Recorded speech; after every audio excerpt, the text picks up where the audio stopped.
کیونکہ ویکسینیشن کے باوجود بخار اور فلو کا شکار تو ہر کوئی ہوتا ہی ہے، اور بیماری میں مسلسل اے سی میں رہنا تکلیف دہ بھی لگتا ہے۔ اللہ تعالیٰ کی طرف سے تو یقیناً یہ ایک مہربانی تھی کہ باہر کا موسم شدید گرم ہونے کے باوجود آپ کو اپنے ہوٹل میں ایک لمحے کبھی گرمی محسوس نہ ہو، لیکن حجاج اس سہولت کا غلط استعمال بھی کرتے تھے، جبکہ ہر روم کے باہر واضح ہدایت لکھی ہوئی تھی کہ کمرے سے باہر جاتے وقت اے سی اور لائٹس آف کر کے جائیں، پانی کا بلا ضرورت استعمال نہ کریں کیونکہ ہوٹلز میں پانی کی فراہمی واٹر ٹینکرز کے ذریعے ہوتی تھی، لیکن اللہ کے مہمان بسا اوقات ان ہدایات کو خاطر میں نہیں لاتے تھے اور مستقل کمرے کے اے سی آن رکھا کرتے تھے، خواہ خود ہوٹل میں موجود ہوں یا نہ ہوں۔ یہ رویہ بھی پسندیدہ نہیں اور در حقیقت یہ نعمت کا اسراف ہے جو اللہ کے نزدیک ناپسندیدہ ہے۔ یوں بھی ہم اپنے وطن سے باہر ہر شخص اپنے وطن کا نمائندہ ہوتا ہے اور اس کے کسی بھی اچھے یا برے عمل سے اس کے ملک کا نام جڑا ہوتا ہے، لہٰذا احتیاط برتنی چاہیے۔ یہ یاد رکھنا چاہیے کہ حج تو شروع سے آخر تک اپنے آپ پر ضبط اور برداشت کا نام ہے۔ جب ایک بار آپ کا نام اس فہرست میں آ گیا تو آپ حالت حج میں ہی ہیں۔ خود کو دھیما رکھنا، اوروں کے لیے قربانی، تحمل، برداشت اور ایثار کا جذبہ رکھنا، ناگوار باتوں کو نظر انداز کر جانا، سفر کے دوران پیش آنے والی چھوٹی موٹی بے آرامی یا اونچ نیچ کو نظر انداز کرنا، یہ تمام باتیں سفر حج کا حصہ ہیں۔ کچھ افراد جو مزاج کے تیز تھے وہ ہوٹل کی سینیٹری ورکرز یا اسٹاف سے اکثر الجھتے پائے جاتے تھے، جبکہ ہر بات آپ نرمی اور تہذیب کے ساتھ بھی کر سکتے ہیں، اس کے لیے غصے گرمی کی قطعاً ضرورت نہیں۔ سینیٹری اسٹاف جب بھی آپ کے کمرے یا واش روم کی صفائی کرنے آتے ہیں تو اپنی نگرانی میں صفائی کروائیں، اپنے سامان کو کمرے میں اس طرح سیٹ کریں کہ دوسرے روم میٹس کو چلنے پھرنے، نماز پڑھنے میں دشواری نہ ہو، اپنا بستر صاف ستھرا رکھیں، کمرے میں دی گئی الماری میں جگہ بانٹ کر اپنا سامان قرینے سے لگا لیں۔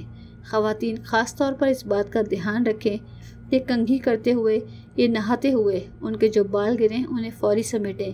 کوشش کریں کہ آپ کی کسی حرکت سے دوسرے ممبر کو پریشانی نہ ہو۔ واش روم ہر بار صاف کر کے وائپر لگا کر نکلیں۔ جب بھی کچن استعمال کریں یا واشنگ مشین تو ہر بار صفائی مکمل کر کے نکلیں۔ یہ واشنگ مشین آٹومیٹک ہوتی ہے۔ اپنے سامان میں واشنگ پاؤڈر لے کر جائیں تاکہ آپ کو پریشانی نہ ہو۔ الیکٹرک کیٹل صرف پانی ابالنے کے لیے ہیں۔ احباب ذرا اسٹرانگ چائے بنانے کی خاطر اس میں پتی اور دودھ بھی ڈال دیا کرتے تھے۔ یہ ہوٹل اب آپ کا گھر ہے، ایک ماہ تک کے لیے اسے اپنے گھر کی طرح ہی اپنائیں۔ اور جب بات کی جائے حرم جانے کی تو الحمدللہ ہوٹل کے باہر ہر وقت آپ کو اپنے سیکٹر کی بہترین ایئر کنڈیشن بسیں مل جاتی ہیں جو آپ کو حرم لے جانے کے لیے ہر وقت تیار ہیں۔ یہ سیکٹر نمبر بس کی ونڈو اسکرین پر بڑے بڑے حروف میں لکھا ہوتا ہے، خواہ آپ تہجد میں حرم جانا چاہیں یا دن میں کسی بھی وقت۔ یہ مفت بس سروس آپ کے گورنمنٹ حج پیکج میں شامل ہے اور بلا شبہ یہ ایک نعمت ہے۔ ہمارے گروپ کی بیشتر خواتین تو 2-2-3 کے گروپ کی شکل میں خود ہی حرم آنا جانا کر لیا کرتی تھیں۔ وجہ یہ کہ الحمدللہ دن ہو یا رات آپ کو کسی بھی قسم کا سیکیورٹی مسئلہ نہیں، لیکن اپنے گلے میں ہر وقت پاکستانی حکومت کی جانب سے جاری کردہ کارڈ پہننا لازمی ہے۔ اپنے ساتھ موبائل فون اور کچھ تھوڑی بہت رقم احتیاطاً رکھنا ضروری ہے۔ فون اور رقم کا دھیان رکھیں۔ الحمدللہ ہم میں سے کسی کے ساتھ جیب کٹنے جیسا کوئی واقعہ پیش تو نہیں آیا، لیکن سننے میں آتا ہے کہ آدھی افراد وہاں بھی اپنی حرکتوں سے باز نہیں آتے۔ ہوٹل کے باہر موجود بس ہمیں مسکوتا بس اسٹینڈ تک لے جاتی ہے، جہاں سے ایک اور بس ہمیں حرم تک پہنچا دیا کرتی تھی۔ یہ مسکوتا بس اسٹینڈ پہاڑوں کے درمیان بنایا گیا ہے۔ یہاں سے حرم کافی قریب ہے، لیکن پھر بھی ایک بس سروس یہاں سے بھی حجاج اکرام کے لیے ہر وقت موجود ہوتی ہے۔ اس بس کے لیے کسی مخصوص سیکٹر کا ہونا لازم نہیں ہوتا۔ یہ بسیں سبھی حجاج اکرام کو حرم تک پہنچانے کے لیے ہیں۔ ہم کیونکہ عزیزیہ میں ٹھہرے تھے تو ہم اجیاد کی جانب سے حرم میں جایا کرتے تھے۔ نکتے کی بات یہ ہے کہ جب آپ کو حرم سے واپس اپنے ہوٹل جانا ہو تو آپ یہی طریقہ اختیار کریں گے کہ حرم کے پاس سے جو بھی بس آپ کو ملتی ہے اس میں بیٹھ جائیں۔ وہ بس آپ کو مسکوتا بس اسٹینڈ تک ہی لے کر جائے گی۔ اب یہاں سے آپ نے ذرا دھیان سے اپنی بس پہچاننی ہے، وہ ایسے کہ یہاں ہر بس پر آپ کو سیکٹر نمبر لکھا نظر آئے گا۔ اپنے سیکٹر کی بس ڈھونڈیں اور اسی پر سوار ہوں۔ سیکٹر 6 میں رہنے والا حاجی اگر سیکٹر 7 کی بس میں بیٹھ گیا تو وہ سارا علاقہ گھومتا ہی رہے گا، اپنے ہوٹل نہیں پہنچ سکے گا۔ لہٰذا اپنا سیکٹر نمبر چیک کیے بغیر کبھی بس میں سوار نہ ہو۔ ہم نے لاعلمی میں پہلی رات ہی یہ غلطی کی تھی اور پھر صبح فجر ہونے تک سارا شہر گھومتے رہے تھے۔ تو ناظرین اکرام، انشاءاللہ جبیلیہ کاشف کا حج سفر نامہ ہم اگلی قسط میں آپ کے ساتھ شیئر کریں گے۔ ہمیں اجازت دیجیے، اللہ حافظ۔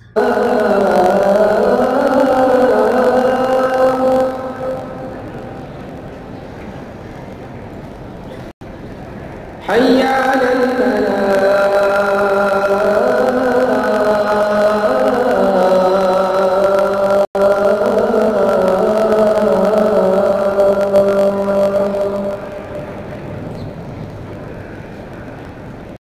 الله أكبر الله أكبر